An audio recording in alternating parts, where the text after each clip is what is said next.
The ideas and opinions shared by the program hosts do not reflect those of the producer, guests, and past, present, or future affiliates. The general public has the right and is encouraged to opine in the comment section. As a reminder, offense is taken and not given. Well, Hafaday, people of Guam. It's nice to be back in this seat. I'm done with my stint with respect to this season in politics and campaigning. And so it's nice to be able to speak more freely on socio-political and economic subjects. This show, I don't have a title yet. I want to revamp it. We'll focus particularly on the economy, on politics, and social issues. And of course, my background is in the arts, so I definitely want to talk about the arts. I've broken today's show down into 3 segments. First segment will be me talking about working for the Calvo-Tenorio administration. The second segment will be reflections on the campaign trail. And the third section will be on headliners that I was reading in today's paper that gave me headaches reading. So we'll just call that for the time being headliner headaches. So section 1, working for the administration. Let me preface this by saying that going into the Calvo-Tenorio administration, I had no experience working in government beforehand. Going into the communications department, I was coming from the entertainment media and going into, I guess you could say, the political mainstream, what some people would call spin control, when really it's more about providing perspective. Because it's kind of like a chess game between the media, the legislature's narrative, and what the administration is actually dealing with. I'll talk a little bit about that, but I really want to talk about the teams that I was working with. So we'll start with the chess game between the media, the legislature, and the administration. There's always a push and pull, of course, and each branch, when we talk about the legislature and the administration, of course, they want to come out not necessarily looking like the good guy, because the Calvo-Tenorio administration, if anything, tried to be as transparent as possible. And then there was a lot of shots being taken, and I will say on both sides, to be fair, right? And this is something that I was very new to, because I'm the type of individual that likes to provide context and provide nuance to whatever ideas or whatever issues are being discussed, rather than coming out being right. I know that people who know me will say otherwise, particularly those who are closest to me say, no, you always have to be right. And that's not necessarily true. Sometimes when I know I'm right, then I have to be. The media, unfortunately, in my perspective, is trying to sell ad revenue. And so they're going for the entertainment aspects of the narratives coming out of the administration and out of the legislature. And so with that said, I will advise all of you, when you read what's in the paper and when you read the messages coming out of the legislature and when you read the messages coming out of the administration, try and find the middle ground in all 3 narratives, if you will. Try and find that middle ground. It's very easy to make one side look like the bad guy. And truth be told, at least throughout the last 4 years that I've been working for the administration, there was a concerted effort to really make the Calvo-Tenorio administration look like the bad guy, so to speak.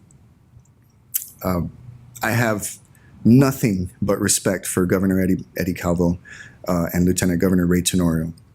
They worked tirelessly. They treated their people really well, very fair.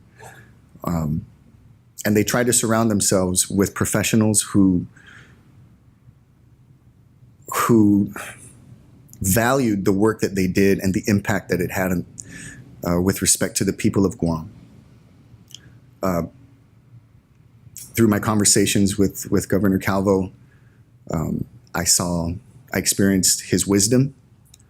I saw his concern. I listened to, you could say, things that upset him, and how he tried to reconcile that with being the governor and not allowing his personal ideals to get in the way of executing his roles and his responsibilities as governor. I don't envy the individuals in the legislature. I was asking for a seat in the 35th. and you either win or you lose. And not to go off track, but when I talk to people about it and they say, "Oh, sorry, you didn't make it," I said, "It's fine. It's something I accepted at the beginning, and I'll talk more about that when I reflect on the campaign trail." But you win or you lose, and some people say, "No, you didn't win. You didn't lose. You gained this or whatever." I'm the type of person that if you don't recognize something for what it is, then you'll never truly learn from it. So yes, I lost, and I need to learn from that because I'm going to come back in 2020 and run again. And I'm glad to have this opportunity to speak to you very frankly so that when I do run, you know exactly what my ideals are, what my goals are, and how I intend to help the people of Guam. So, and I got a lot of that from Governor Calvo, watching how he works. I'll use one specific example when we talked about the same-sex union. And Governor Calvo does not believe in same-sex union. He's a staunch religious man. He's a Catholic, and he believes in the union between a man and a woman. However, when the bill came to him, he had a choice to make. And ultimately, the choice that he made was what was best for the people of Guam, what they wanted. And so he did not sign the bill. However, he allowed it to lapse into law. And I thought that was a very diplomatic thing to do. It was a very difficult choice to make based on his religious beliefs, but also what the people of Guam wanted. And so again, it's easy to criticize the man for saying, "Oh, you didn't sign it, you don't care."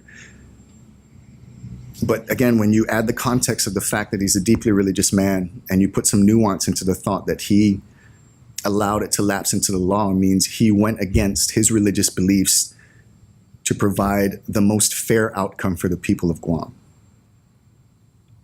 It's a tough thing to do, right? Because he'll get criticized on both sides, and you can never please everyone all of the time. You can't even please everyone some of the time. That was just a little bit of my experience working at Adaloop in the communication department. I had the opportunity to work at Gita for about 2.5 years, a little over that. And man, did I grow with respect to my perspective on Guam's economy.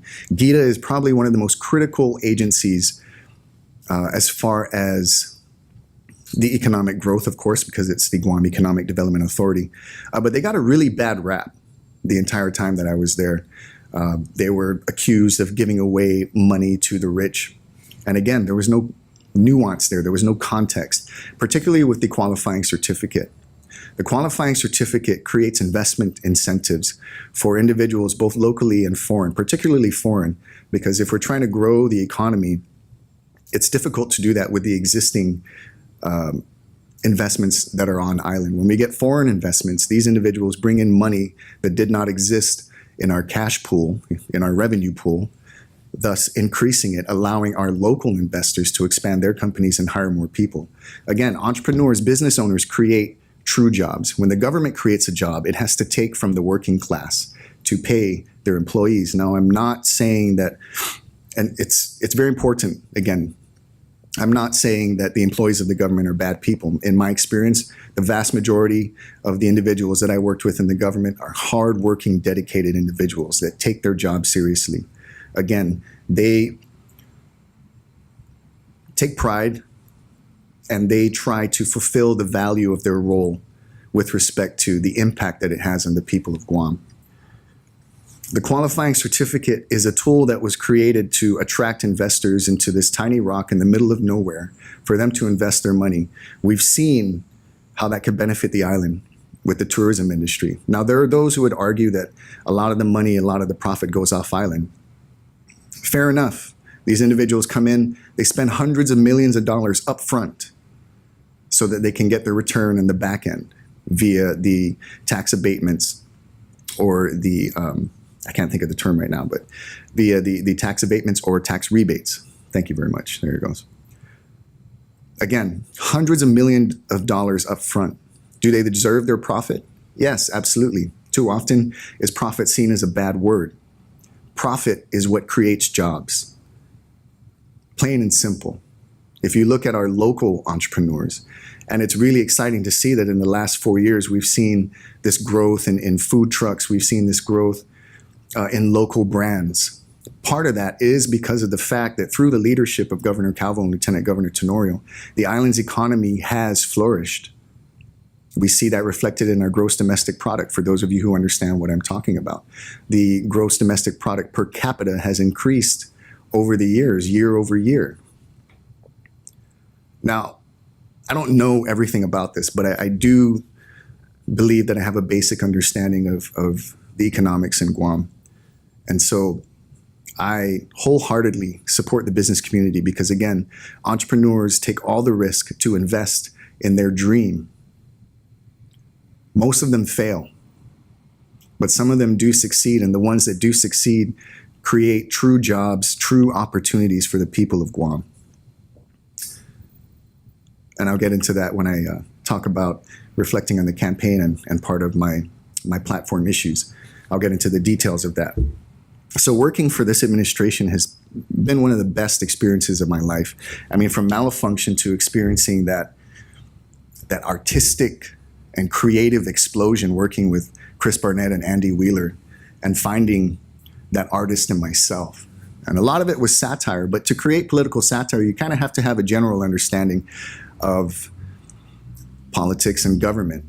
But I will concede that I was pretty ignorant back in those days, and I'm very grateful to have worked for this particular administration and to learn so much from great men and to work with amazing teams, a team in communication. They're so dedicated. I can't say enough about them. I mean, they work tirelessly 7 days a week. Wherever the governor is, a representative from the communication team has to be there. From taking photos to capturing video to making sure they take notes so that you can write a press release afterwards.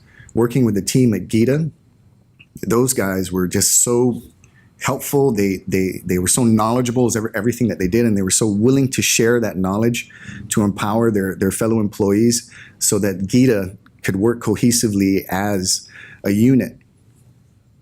Just such amazing people, such a love. It truly felt like a familia at GITA. So to those of you who are watching, both from Adelup and from GITA, thank you so much for the opportunity. I was truly blessed to have been able to work with you, to gain the knowledge that I did, the appreciation for the services that you provide for the people of Guam. Undang Klunesi Masi.